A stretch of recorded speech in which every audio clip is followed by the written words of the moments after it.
Guys, wow, uno munsi ndabazaniye ubuhinga mushobora kubikoreshereza kuri telefone zanyu, hanyuma mukabasha kuraba filime zose zo kw'isi muri telefone zanyu. Agasobanuye gashasha ka Rocky, agasobanuye k'Intanzania, agasobanuye kose uhereye mu Burundi, igihugu cose wipfuza ukakiraba ku buntu utarisha abonema ukoresheje telefone yawe.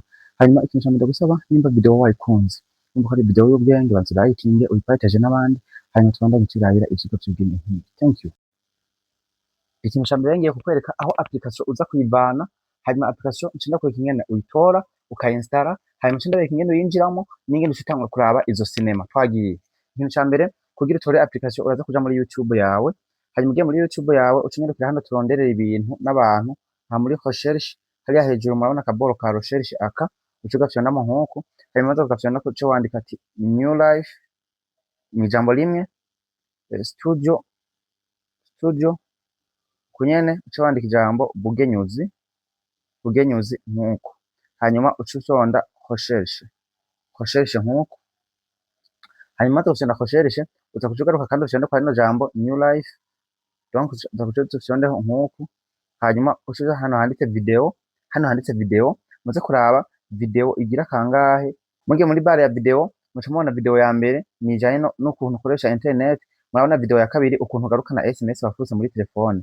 Uza guca uyifyondako uca uraba muri commentaire yayo guys, uca uraba muri commentaire yayo, aha muri commentaire commentaire ya mbere uza gushikirako, iyi ngiyi application ya Sai na Beta. Uca ufyonda kuri no link, tugiye gutelecharger application ya Sai na Beta, tugiye kuyitelecharger, muca mubona hano hepfo murabona hano handitse ngo download application, tuca dutelecharger ino application, tuca dufyonda okay, hama download anyway.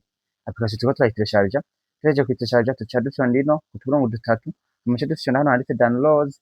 Iyi ngiyi application ya Sai na Beta yamaze kuja muri telefone yacu ngiyi, tuca tuza ngaha nk'uku tuyinstale, tuca dufyonda installe, hanyuma telefone application umaze kuyinstalla uca uza ukayugurura nk'uku, umaze kuyugurura ugaca urindira nyene nk'uku bisanzwe.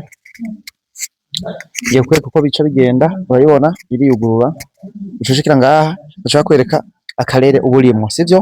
Hano turafise Rwanda, Uganda, Burundi, Tanzania, donc aho biravana n'abasobanuzi ukunda. Okay, je nkaje nishakira kuraba filime za ba Rocky abanyarwanda, ugafyonda hano ku Rwanda, yes, uca uza kandi ugafyonda ku Rwanda nk'uko. Hano haca kuzana utuntu tubiri kuri version, sawa, ca duhitamo version ya mbere, hanyuma ugaca utegereza, nta kindi kintu ukora ngaho uca utegereza, ukarinda ko vyiyugurura. Ngiye kubikwereka, yes, bashaka kuzana liste y'amafilime ahari, udupublicite uduclosinga nk'uko.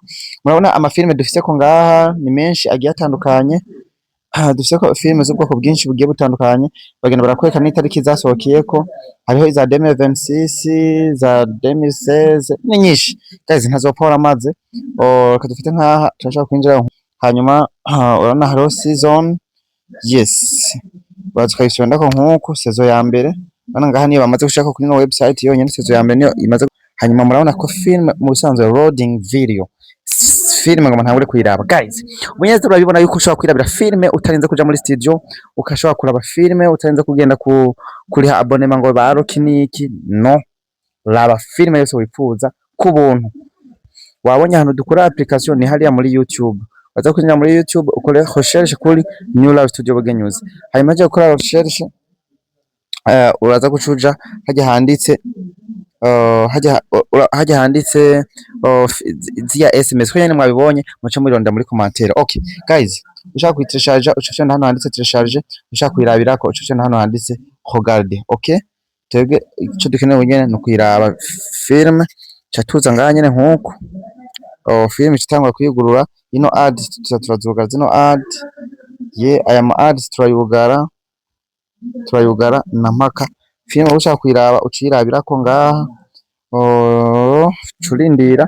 Urabona ni saison, urabona ifise ama episode 12, ari saison ifise ama episode 12. Urabona nizo zizimubona zitonze hano hepfo, urabona iraza guteba, iraza kumera nk'iteba gato kwiyugurura bivanye na connection mfise ngaha.